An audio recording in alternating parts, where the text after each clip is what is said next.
Welcome to prior week's edition of Diaspora Connect on ITV Gold. I am Pia Jyoti Kachru, bringing you the latest on South Asian culture, achievements and community. Here are the headlines. We have this week with Padma Shri recipient Dr. Sudhir Parekh. Dr. Sudhir Parekh among 8 Indian Americans honored by Rutgers Living History Society. Babs Mandir in Illinois celebrates Diwali with theme of unity and service. Thousands gather at Papiani Park for Edison's 4th annual Diwali celebration. Fans grew to Preetham's biggest chartbusters at the Ritz Theatre. South Asian legal community shines at Sabah, New Jersey 11th annual gala. Stay with us on Diaspora Connect in detail right after the short break. Padma Shri recipient Dr. Sudhir Parekh, chairman of Parekh Worldwide Media and ITV Gold, shared his insights on current global events. Take a look. And now time for weekly show with a passionate India lover, chairman of ITV Gold and Parekh Worldwide Media. Get ready for loving sharing from physician, philanthropist, publisher and India advocate in this week. Namaskar and welcome to another episode of This Week with Dr. Sudhir Parekh on ITV Gold. And of course, it's always my pleasure and an honor to be joined by Padma Shri recipient Dr. Sudhir Parekh. Namaskar, Doctor. Namaskar, all the ITV viewers. So, Doctor, let's start with, the election season is entering. And of course, let's start with the closer to our home here. We have like governor's race in New Jersey between Mikey Sherrill and Jack Ciattarelli, and then polls predict a dead heat among them. So I want your analysis. What will happen on November 4th? I think currently the whole country, particularly even the New Jersey state, even though New Jersey state is a blue state, but the blueness is getting kind of purple. It means most of the people, they are getting more conservative. They don't want to pay more taxes. They don't want to pay. They want a small government, and they want boost to the small businesses. And I think since now the whole race is very dead heat, kind of very close to call. But I think since last 8 years we have a Democratic governor, so this time I would not be surprised that if Jack Ciattarelli will win, and there will be a change of the party in the governor's house. But you know what? Of course, Mikey Sherrill, she has like strong endorsement from Barack Obama, and of course, Governor Murphy has endorsed Jack Ciattarelli. So tell me, like, how do you see these endorsements playing their I part think in the in the election, particularly when the race is so close, endorsement has no meaning, because Obama was a great president, but Obama is Hmm. far from New Jersey. He is in Chicago, and his presidency is almost over 8 years old, right? So he's being forgotten. And when he was president, I mean, when he came in, he promised so much about change and so forth. But and people were so kind of gung ho, particularly young generation. But at the end of the 2 terms, he could not do or deliver much to the people of the America. So I think that endorsement has not much meaning to it, All right. So now moving from New Jersey, let's go to New York. And of course, let's visit the New York City mayoral race. And so tell me, like, does Curtis Silva not backing out help Cuomo or Mamadani in their bid? No, I think Curtis Silva, he will continue fighting on Republican ticket, because I think that's only way he can maintain his Republican kind of faithfulness. And I think, of course, he has a very less chance of winning, but I think he will continue to, because other two candidates, one is a Democrat, and another one is also Democrat, but running as an independent. So I think if you look at the poll, I mean, he's doing really good in the Staten Island as well as in the Queens. So if the turnout changes, then probably he may come second. We don't know. So let's see what happens. All right. So I think today we are just talking about elections, and let's move to India. Bihar elections. NDA has not named any chief minister space. So tell me, is Nitish Kumar an assert or liability for NDA, and does he stand a chance to become chief minister again? Well, I mean, Nitish Kumar is not liability. On the contrary, if Nitish Kumar is not in NDA, then BJP will lose right away, because in Bihar is the only state where BJP does not have any really good foundation. And since independent, since last 75 years, BJP never won the Bihar. Always they needed, because see, in the Bihar demographic, 70% of the people are either they are OBC, Ati Pichda, Dalit, and so forth. Only 12 to 18% are Shravan. It means Brahmin and Baniya and Rajput. So there is no way BJP can win. And some progressive Baniyas and Rajput and the Brahmin, they believe in equal justice to everyone. And so I think BJP cannot win without Nitish Kumar being on the ticket with them.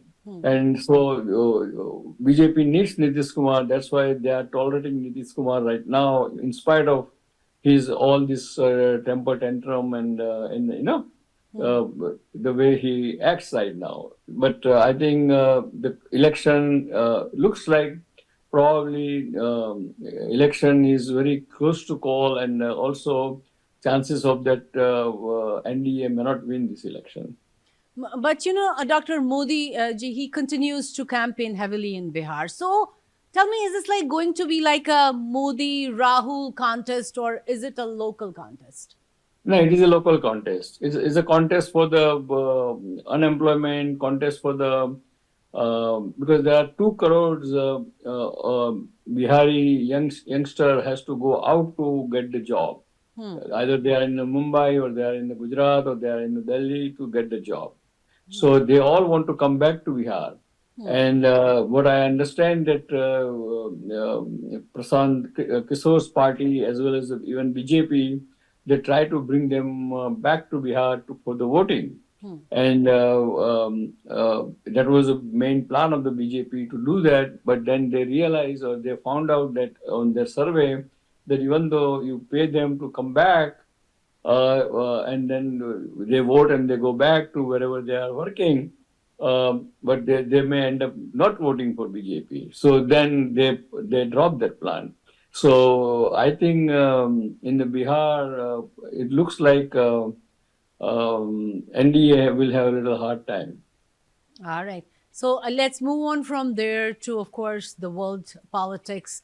The European Union's latest package of sanctions on Russia has opened new avenues for Indian businesses to expand trade with Moscow. So according to the Moscow-based Indian Business Alliance, which is IBA, so my question to you is, are these trade sanctions really working? Yes, it is working actually. And I think right now, good news is that probably the negotiation with India and USA, India tariff may get reduced from 50% to 20%, because India already agreed to not to buy the Russian oil. And because what USA did is they put the largest oil company, they put the sanction on them. So if they buy from that company, then India gets, whoever buys it or do the business with them, they get completely boycotted by Western world. So I don't think India will do that. India has agreed to cut back. Ambani has agreed to cut back on Russian oil, as well as even government oil agency like ONGC or those kind of big institute. They are also not buying from the Russia, and also the US. I mean, India has agreed to purchase the corn from the USA, corn and soybean. And I think all the negotiations are going in a positive way, and our tariff will probably will go down to 20 or 15%. We should know in next few days. But, Doctor, India said that it will not finalize a trade deal if it has like a gun to its head. So tell me, are we like getting closer to a trade deal, of course, between US and Canada to conclude in November or no? No, US Canada will conclude, and US India will conclude too. Because yesterday only, I think Indian government has declared that they are very hopeful that tariff will go down to 20%. And if it happens, because India has agreed what was the USA objection was, and India cannot afford to lose USA market, because right now, even this talk of during this negotiation last 2 months, India's export went down to almost 40%. And a lot of industries, particularly jewelry industries, textile industries, are people are out of job in India. So I don't think India can afford to continue like this. And that's why I think our government, I think rightly and diplomatically, is a good move to agree with the USA and then get the tariff down so we can save our economy. And my last question to you is about health. And I know, as I think I had asked you even last week, we need some tips about, as the weather is getting cooler day by day, it's, winter is right here around the corner. So I want some tips, especially for elderly people. Yes, I think all elderly people above 55 or 60 with some kind of comorbidity, some kind of associated diseases like diabetes or hypertension and so forth, they all should get the flu shot now before it gets too late. And number two, they should also get some viral vaccination as well as the COVID booster dose too. Because in the winter time, chances of getting flu, COVID, or viruses are very high, and they all come in January, February. So we should get prepared for that. And being elderly and with the comorbidity, chances of getting flu or COVID is very serious. And usually every year, hundreds of people die from the influenza only. So we have to be very careful. Of course, during winter time, one should not should avoid the crowded place. One should be well protected. Even wearing the mask during January, February is not bad idea. So these are the things one elderly people should do. This reminds me of another question. Since you are talking about COVID and all these, different kinds of strains. So tell me, what is the difference between like norovirus and COVID? Because I was this weekend at Portland, Maine, and they had a huge ship full of basically patients with norovirus. Well, norovirus is different. It's a different virus itself than COVID.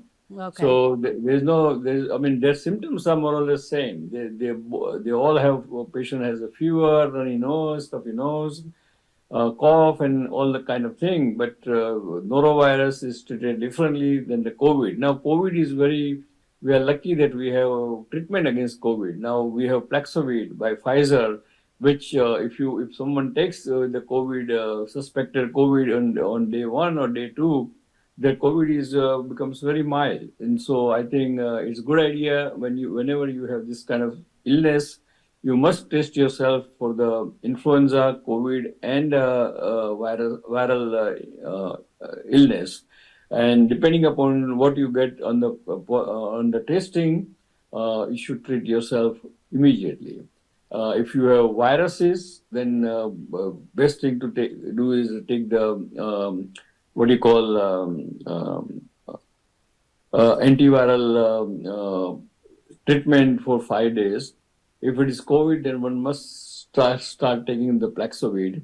And for the flu, also one should take the antiviral medications for 5 days course. And if you do that, I think your illness is will be mild. You will not have many complications, and you will recover faster. I would like to thank you for, giving us so much information, especially about the health stuff. So before you give out this week's message, I want to remind our viewers that you can always follow Dr. Sudhir Parekh on Facebook at Dr. Parekh, and you can also follow him on Twitter. The handle is SUDPARIKH. Please go ahead with your message for the week. Well, I think I'm hoping that, of course, there's an election in New Jersey, and I'm hoping that in New Jersey, probably there will be a change of the party, but race is too close to call, and therefore it's very unpredictable. But common senses are saying that probably this time there will be change to Republican from the Democrat administration, because people are more into the small government, less taxes, and they want to boost the economy of the common people. Also, we have good news. You will be hearing in next few days that tariff negotiation between USA and India is successfully concluded, and hopefully our tariff will be somewhere between 17 to 20%, not the 50%. And it's a good news that will keep our economy going, and will not have big recession or any other problem back home. So let's hope so, and hope for best. So we'll see you next week. Till then, goodbye and good luck. Thank you. Thank you so much. Padma Shri recipient Dr. Sudhir Parekh, chairman of Parekh Worldwide Media and ITV Gold, was inducted into the Rutgers Living History Society along with 7 other Indian Americans for their lifetime contributions and community impact. The ceremony was supported by the Indian American Club of New Jersey. Take a look. Good morning, everyone. Director Sean Illingworth, President of the Indian American Club, Mr. Divani, and all the executive committee members, board of trustees of the Indian American Club, and dear friends. Really, I always consider myself very down-to-earth human being, always try to reach everyone. I always believe that always you should respect others, what kind of respect you expect from the others. Always remember people who help you to come up and never forget them. And the third thing, doesn't matter how successful you are in your primary profession, as you can see that the private equity and all those things came lately in Wall Street for last 20 years. But I started acquiring medical practices 45 years ago without any MBA background, without any advice from the accountant or broker. Just one day I thought, when I started the practice of medicine, I got very busy because in my specialty, it's very rare to find a specialist in asthma, allergy, and immunology. And then I got so busy, so I said, now what? It's a dead end.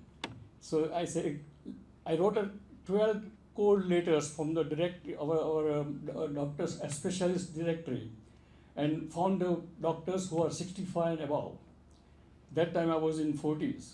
And I said, let me write to them and say that I would like to enlarge my activity of the medicine in your area if you are interested in selling your practice. And you can still, after selling, keep working with me and we can serve the people. And one by one, I acquired 27 practices in last 50 years. And now 350 doctors, nurses, nurse practitioners, fund supporting staff, they are working for me. And then I always believe that your own personal or family success is not good enough, because we all came from a very humble background. And I always felt very kind of under debt from the government of India, in a sense that when I became a doctor, I used to pay only 200 rupees per semester to become a doctor. So now it is my turn to give back to motherland. And that's how I enter into activities of US-India relation. And one of my close friend, Dr. Mr. Upendra Chikula, Assemblyman, we started one organization called Indo-American Forum for Political Education, because we wanted to empower our second generation to be active in the politics. Because unless you be part of the main politics, you cannot protect your community, your self-interest, and your future generations' interest.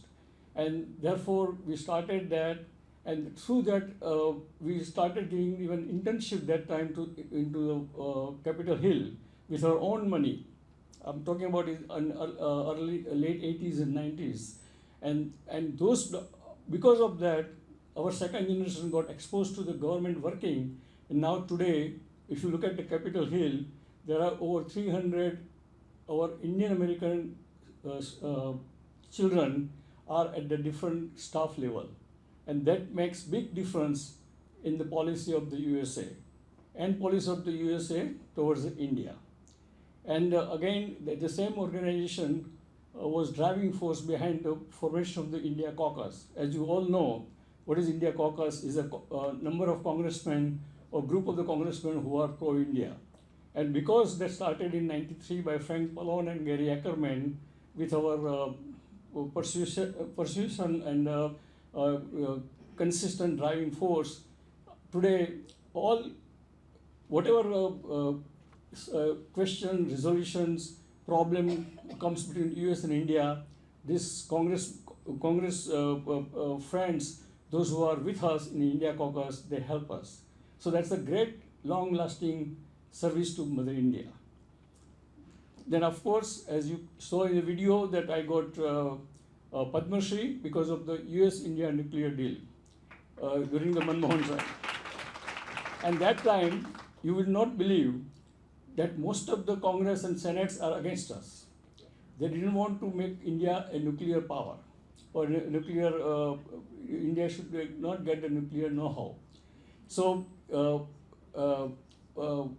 what happened that we started converting all the congressmen and senators one by one, and make that US-India nuclear deal possible. And that was one of the reasons I got the Padma Shri. Then also I got Pravasi Bharati Samman, because that is also because of the long-lasting US-India relation. Then our Prime Minister, current Prime Minister, Narendra Bhai Modi ji, has advised me, because even today, a lot of major media in USA or Western countries, they misinterpret our narration from India or policy of the Indian government. And that's why I thought that I had done so many things in US-India relation, but I should also do something for empower the second generation, because our children, they like food and Indian food and Indian culture and Indian festivity, but they are lacking the real emotional connection with the Mother India. So that's the only way to do the connection.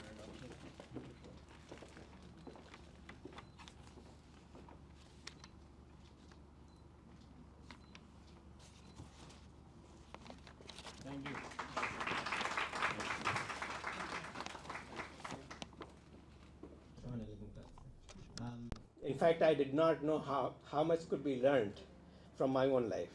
And hearing Dr. Sean, it takes someone like Dr. Sean's caliber to actually analyze and get things out from anyone, and to generate that kind of insight. So my hats off to Dr. Sean, to Roha, to IAC, to Mr. Devani, Sunita, Sanjay Singer, Archana Singer, to all of you guys for the work that you guys are doing. It's truly, truly amazing.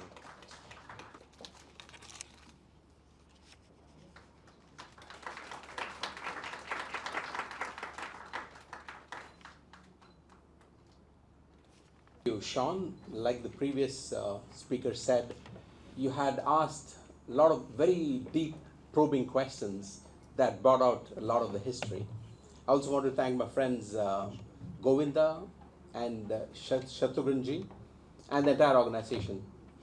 Many of my friends are here in the audience. Also want to congratulate the other people who are in this screen.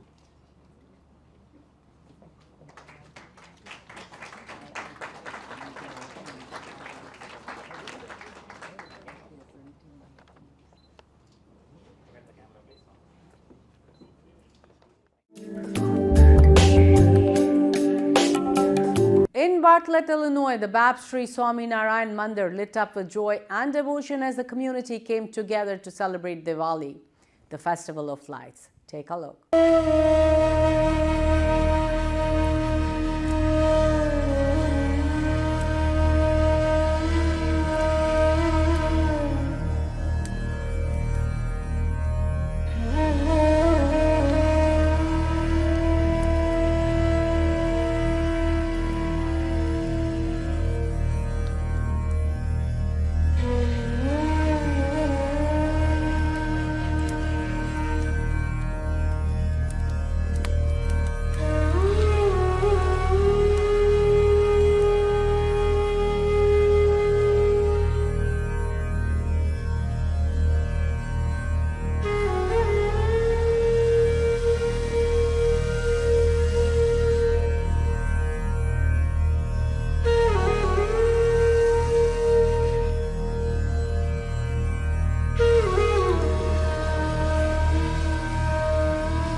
Madison Township lit up the night sky as thousands gathered at Papiani Park for the 4th annual Diwali festival. The event, hosted by Mayor Sam Joshi, included live music, cultural dances, food stalls, and over 100,000 lights, creating a vibrant celebration of community and togetherness.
ओ खई के पान बनारस वाला,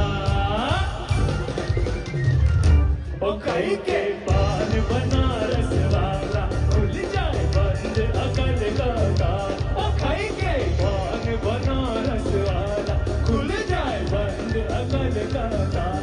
ओ फिर तो ऐसा करे धमाल, सीधी कर दे सबकी चाल। ओ छोरा गंगा किनारे वाला, ओ छोरा गंगा किनारे वाला, ओ खई के पान बनारस वाला, खुल जाए बंद अकल का ताला।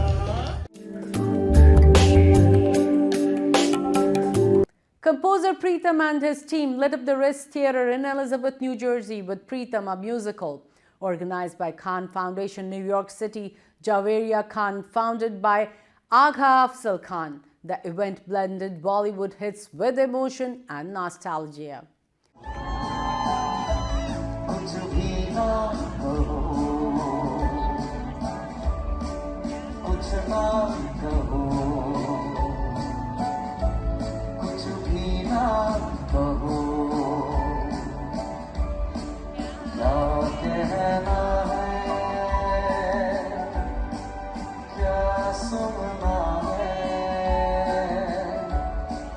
मुझको पता है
तुझे करारी है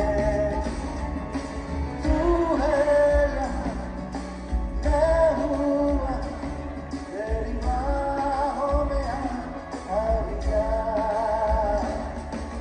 ओ जाने जा छोड़ो जहाँ मेरी बाहों में आ जा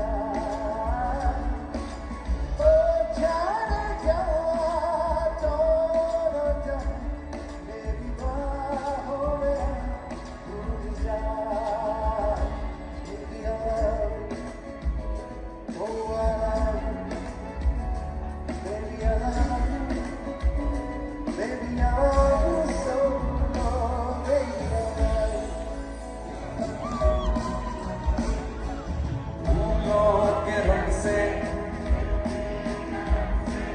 तुझको लिखी रोज पाती कैसे बताऊं किस किस तरह से पल मुझे तू सताती तेरे ही सपने लेकर के सोया तेरी यादों में जागा तेरे ख्यालों में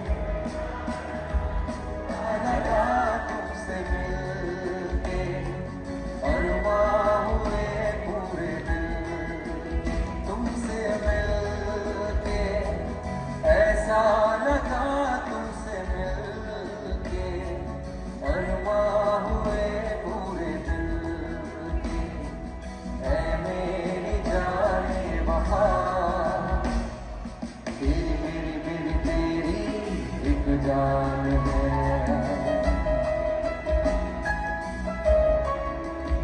साथ तेरे रहेंगे सदा तुमसे न होंगे जुदा तुमसे मिलके ऐसा लगा तुमसे मिलके अरमां हुए पूरे दिल के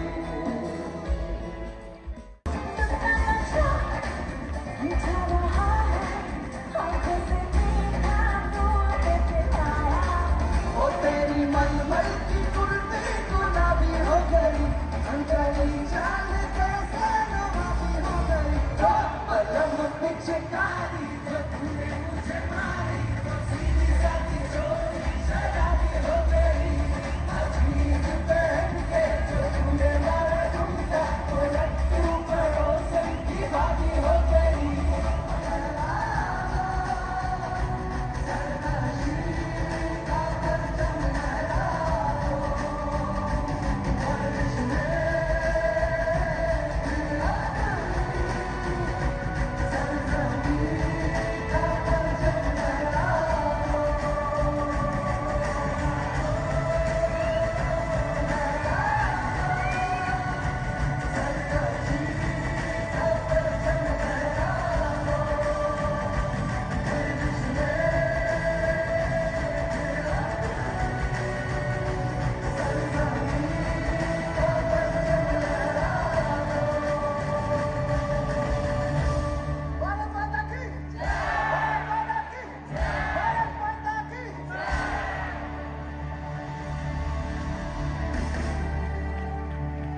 Thank you.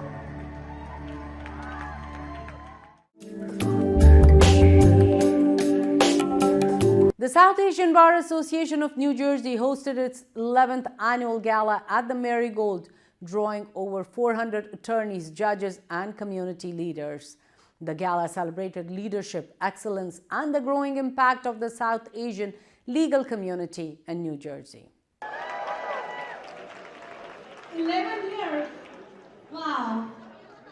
That's 11 years of proving that attorneys can be fun too. Only if they can find a good bar. And looks like I found it tonight. And honestly, tonight is the only night when someone asks you, hey, where are you tonight? And you can very safely say, I'm at the bar. Even your spouse will not argue with you. But before we kick things off, I have been informed to make an important announcement. with their The ceremony is about to begin.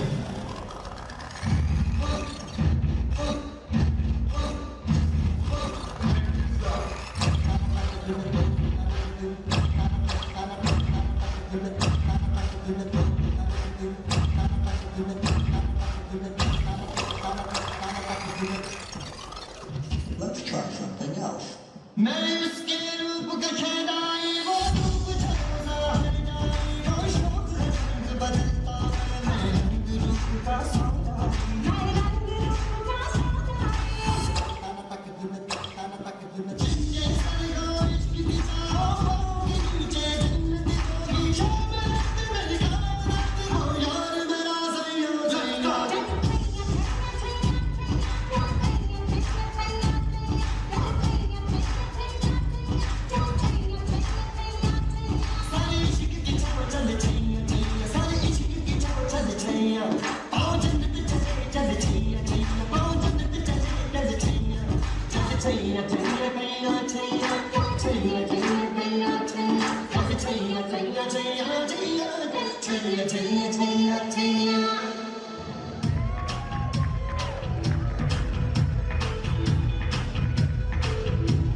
And I am the 2025 Trailblazer of the Year awardee from the South Asian Bar Association of New Jersey. It is an incredible honor, and I am incredibly humbled to be here tonight and to celebrate with my fellow awardees and our members and our community. We thank all our sponsors and our allies and supporters.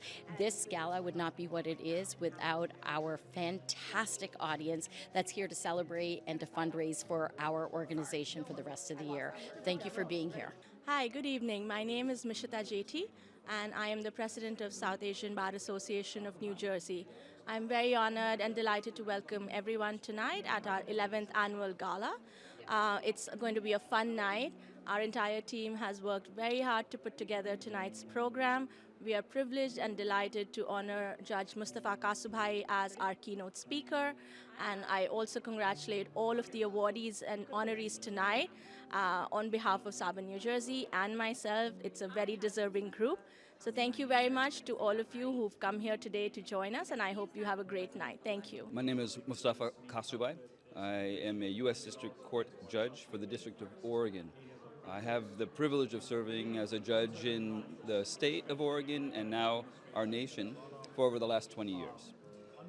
What I find so special about Sabah and Sabah, New Jersey, is that it brings South Asian lawyers from around the region in community to support each other in building a practice, building a profession, and it is so important that we find that community, especially in challenging times. And in these challenging times, I can't think of a better opportunity and honor to speak to Sabah, New Jersey as a keynote speaker tonight. And the focus of my message will be on how important it is to uphold the rule of law, and even more so, how important it is to pursue truth and evidence and facts when arguing for that rule of law. Good evening, everyone. My name is Aditya Surti, and I'm a solo practitioner here in New Jersey practicing immigration and family law. We are here tonight to celebrate the South Asian Bar Association Gala. I am the recipient of this year's Best Solo Law Firm of the Year, and it's an honor to be the recipient of this award. South Asian Bar Association plays an instrumental role in helping the South Asian community navigate through the legal challenges associated with each and every aspect of the law. I primarily practice family law and immigration law, and we live in uncertain times which are very difficult to navigate if you don't understand the cultural intricacies of the South Asian community. The South Asian Bar Association is a network of lawyers who practice all areas of law, and we get together once every year at this gala wherein we network and we help the South Asian community connect to lawyers who actually practice certain practice areas to help the community move forward. It's been a privilege and an honor to be a lifetime member, and once again, I urge all of you to speak to a South Asian lawyer who can help you with your legal needs. Hi, good evening. My name is Farhan Ali. I'm a partner at the law firm of McCarter & English and one of this year's recipients of the Law Firm of the Year Award. So honored to be a part of the South Asian Bar Association of New Jersey. So honored to be a recipient of this award and to be able to come out here and accept it on behalf of our firm. I've been a member now for a little over 14 years since I started out in the legal field and started my career in this, and it's been such a phenomenal place for me. It's given me mentors and sponsors and a sense of community. You know, over 14 years, I've watched this go from a real small party to some of the biggest Indian Shadi level attendance that I've ever seen.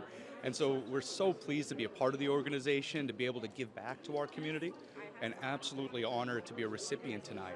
You know, it's so important for all of us to remember that we're not an island. We don't have to go it alone. You know, my generation and the generations that came before me, we didn't have an organization like this, and we didn't have that community that was able to give back and really help us, you know, find our footing, especially when our parents wanted us to be doctors or engineers.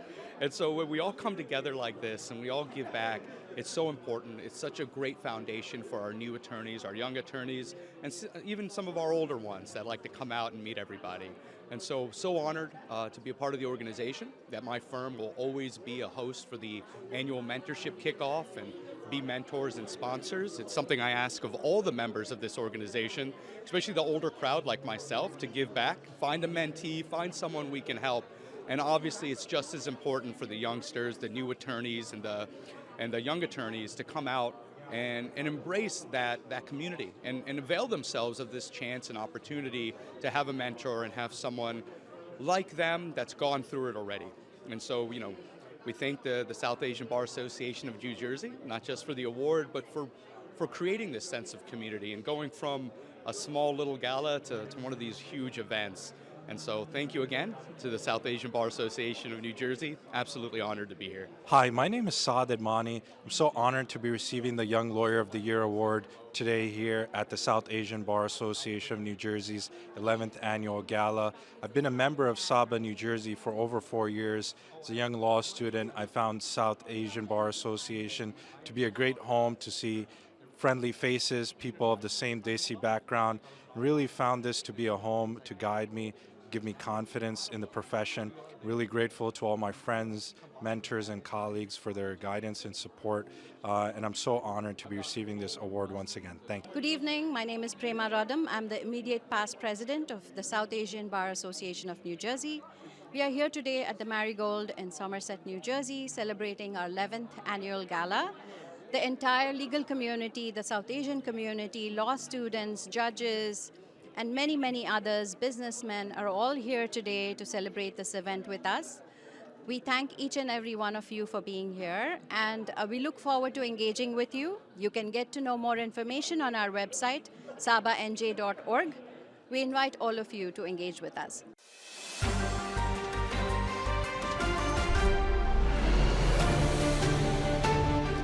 And that's a wrap on Vision of Asia. Send community news to events@itvgold.com or pi@itvgold.com. Follow ITV Gold on Facebook, subscribe on YouTube, and read News India Times at newsindiatimes.com or call 212-675-7515 to subscribe. This is Pia Jyoti Khatru signing off.